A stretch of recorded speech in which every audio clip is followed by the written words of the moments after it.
नमस्कार दोस्तों, एक बार फिर से आप सभी को हार्दिक स्वागत है हमारे चैनल कुसुम योगा में। दोस्तों, प्राणायामेन युक्तेन सर्वरोगक्षयो भवेत्। मतलब हम अगर सही से श्वास प्रश्वास करना भी सीख जाए। प्राणायाम क्या है? सही से श्वास प्रश्वास करने का नाम ही तो प्राणायाम है। अगर सही से हम ये भी सीख जाए तो बहुत सारे रोग, सर्व रोग वो हमारे धीरे धीरे कम हो जाएंगे।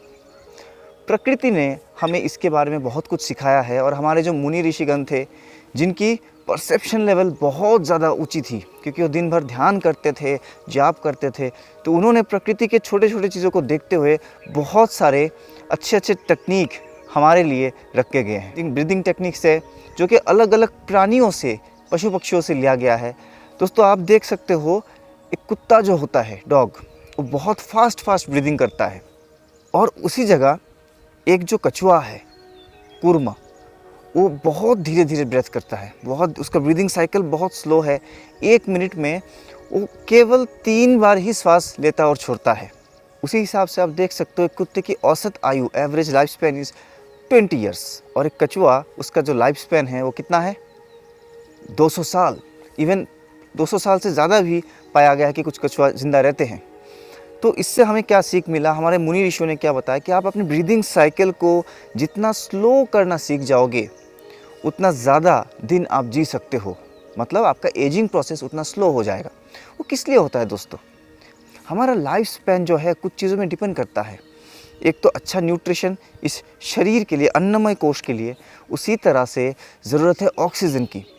हम ऑक्सीजन को श्वासों के माध्यम से खींचते हैं, लेकिन अगर हम बहुत फास्ट श्वास लेते और छोड़ते हैं, हम उतना समय नहीं देते अपने लंग्स को कि वो उस श्वास में से, उस हवा में से सफिशिएंट ऑक्सीजन को एब्जॉर्व कर पाए।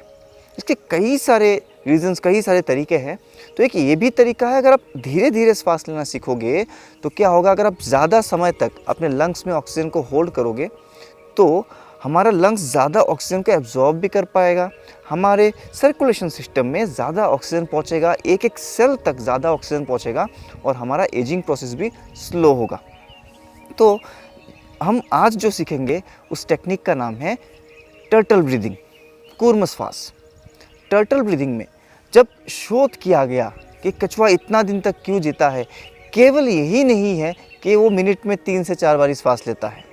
उसका श्वास लेने का जो तरीका है वो भी अलग है। बहुत फास्ट अगर आप खाना खा लेते हो या तो पानी पी रहे हो बहुत फास्ट, हम एकाएक बहुत ज़्यादा पानी पी लिया, बॉडी को उतना टाइम नहीं मिलता कि उस चीज़ को धीरे धीरे अपने अंदर एब्जॉर्ब करें, हमें अनइजीनेस फील होता है। और वही अगर हम धीरे धीरे समय लेके खाते हैं तो क्या होता है, डाइजेशन सिस्टम बहुत अच्छा काम करता है। तो उसी तरह से श्वास लेने का तरीका भी कछुए का कुछ इसी प्रकार का होता है। कछुआ एक बार में श्वास नहीं खींचता है, उस श्वास को कुछ ब्रेक कर करके अपने लंग्स को फील करता है। इसको और आसानी से समझाता हूँ दोस्तों। हमारे लंग्स के, अगर इंसानों की बात करें तो हमारे लंग्स के 3 लॉब्स होते हैं। एक अपर लॉब्स जिसके थ्रू हम क्लेविकुलर ब्रीदिंग करते हैं, एक middle lobe for thoracic breathing, and the bottom most lobes जिसको हम बोलते हैं डायाफ्रामिक ब्रीदिंग। टर्टल ब्रीदिंग के लिए हमें क्या करना पड़ेगा, हम श्वास को जब भरेंगे, धीरे धीरे श्वास को भरेंगे और बीच में हम 2 बार ब्रेक लगाएंगे।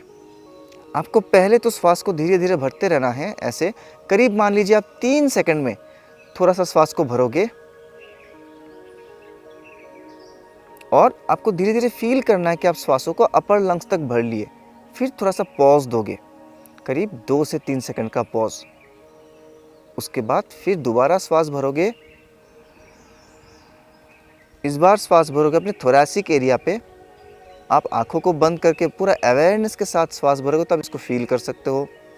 फिर 2 सेकंड का पॉज, और फिर पूरा अपने डायाफ्राम तक, up to the back of your heart, पूरा श्वास को भर लेंगे। फिर अगेन 2 से 3 सेकंड का पॉज। फिर जब श्वास को छोड़ेंगे तो एकाएक पूरा श्वास को विदाउट एनी ब्रेक धीरे धीरे छोड़ेंगे।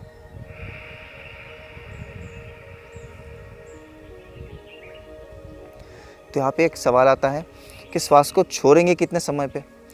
आइडियली आपको धीरे धीरे ये प्रैक्टिस कर लेना है कि जितने समय में आपने टोटल इन्हेलेशन किया है, मतलब अगर आपने 3 ब्रेक में किया है, हर एक बार अगर आपने 3-3 सेकंड का ब्रेथ लेके पॉज किया है, तो कम से कम 9 सेकंड में आपने श्वास लिया, तो आपको कोशिश करना है वही 9 से 10 सेकंड में उतना ही समय पे श्वास को पूरा बाहर निकालो। अब ये भी सवाल उठता है कि श्वास छोड़ते समय उसमें ब्रेक क्यों नहीं लगाना है। दोस्तों, जैसे मैंने एक एग्जांपल दिया था खाना खाने का, कि खाना अगर आप बहुत धीरे धीरे खाते हो, एक एक निवाले को एंजॉय करते हुए खाते हो, तो हमारे डाइजेस्टिव एंजाइम्स बहुत अच्छे से उसमें काम करता है और हमारा डाइजेशन भी बहुत अच्छा होता है, बॉडी को ज़्यादा न्यूट्रिशन मिलता है। परंतु जब आप अगर मल त्याग करने जाते हो तो आप क्या कोशिश करोगे? क्या आप पॉज ले लेके मल त्याग करोगे? नहीं। हम यूरिनेशन करते हैं, मूत्र त्याग करते हो, क्या करते हैं? हम कफिंग करते हो, क्या करते हैं? एक बार में जो भी नेगेटिव चीज़ों को शरीर से निकालने का प्रक्रिया है, हम एक ही फ्लो में करने की कोशिश करते हैं, ठीक है, ताकि डिटॉक्सिफिकेशन प्रोसेस में कोई बीच में रुकावट ना हो। तो उसी तरह से जब हम श्वासों को बाहर छोड़ रहे हैं तो हम क्या कर रहे हैं? शरीर का कार्बन डाइऑक्साइड, और प्राणायाम केवल फिजिकल लेवल की बात नहीं करता है। जो श्वास आप भर रहे हो वो केवल ऑक्सीजन ही नहीं आप उसके साथ खींच रहे हो, आप प्राण शक्ति को अंदर खींच रहे हो। वो प्राण शक्ति धीरे धीरे जो यूनिवर्सल फ्री फ्लोइंग एनर्जी है, महाप्राणा, वो भी अपने शरीर पे जा रहा है, और एक एक कोशिकाओं तक इसको पहुँचने में, एब्जॉर्व होने में, एन्जॉयबल तरीके से इसे अपने शरीर में काम आने में थोड़ा सा टाइम दे के करेंगे तो बहुत अच्छा होगा। तो इन शॉर्ट अगेन एक बार आप मेरे साथ सभी करेंगे टर्टल ब्रीदिंग। मैं अपने हाथों को इस तरह से डाउन करता रहूँगा, मतलब जब जहाँ पे मेरा हाथ रुक जाएगा वहाँ पे आपका पहला ब्रेथ पॉज लगेगा, फिर जहाँ पे हाथ रुकेगा वहाँ पे सेकंड पॉज, एंड फिर पूरा श्वास को अपने बिल्कुल बैक ऑफ द हार्ट तक, यहाँ तक आपको भर लेना है। वैसे तो इसको आंखों को बंद करके करना चाहिए, लेकिन प्रैक्टिस पर्पस के लिए आप पहली बार आँख को खुला रखेंगे और मेरे हाथों के डायरेक्शन को देखते रहेंगे। दूसरा हाथ रहेगा चिन्ह मुद्रा में। तो एक बार मेरे साथ श्वास को भरना शुरू करें, पहले बिल्कुल अपर लंग्स तक। स्टार्ट इनहेलिंग, पॉज, अंतर कुंभक लगा के वहीं पे रुकेंगे। अगेन स्टार्ट इनहेलिंग, बिल्कुल मिड चेस्ट तक श्वास को भर लीजिए, पॉज, अंतर कुंभक। Again inhale up to the full capacity of your lungs, बिल्कुल बैक ऑफ द हार्ट तक, यहाँ पे 2 सेकंड पॉज। अभी धीरे धीरे मैं हाथों को ऊपर उठाऊंगा और अपने पूरे लंग्स को खाली करना है। शुरू कीजिए, धीरे धीरे श्वास को छोड़ना शुरू करें। कोशिश करें कि इसमें कम से कम आपके 5 सेकंड तो लगे, हो सके तो इसको खींचते खींचते प्रैक्टिस के साथ 10 सेकंड तक आप कर लीजिए। एक बार और करेंगे, इस बार मेरे डायरेक्शन को ना देखें, बस आँख बंद कीजिए, केवल सुनते रहिए। दोनों हाथ चिन्ह मुद्रा पे। Start inhaling, feel your clavicular lungs, stop. Again inhale, feel the thoracic lungs, stop. Again inhale, diaphragmic breathing, stop. Slowly start exhaling, 1, 2, 3, 4, 5, 6, 7, 8, 9 and 10। Very good. तो इस प्रक्रिया को आप प्रैक्टिस करें, बहुत अच्छा रहेगा अपने एंटी एजिंग प्रोसेस के लिए और बहुत ज़्यादा अच्छा ब्रेन के लिए। जिस प्राणायाम में आप कुंभक को इन्वॉल्व करते हो, जहाँ जहाँ आपके श्वासों को बंद लगाते हो, सारे प्राणायाम आपके ब्रेन के लिए बहुत अच्छा होता है। इसको मैंने पहले भी समझाया है।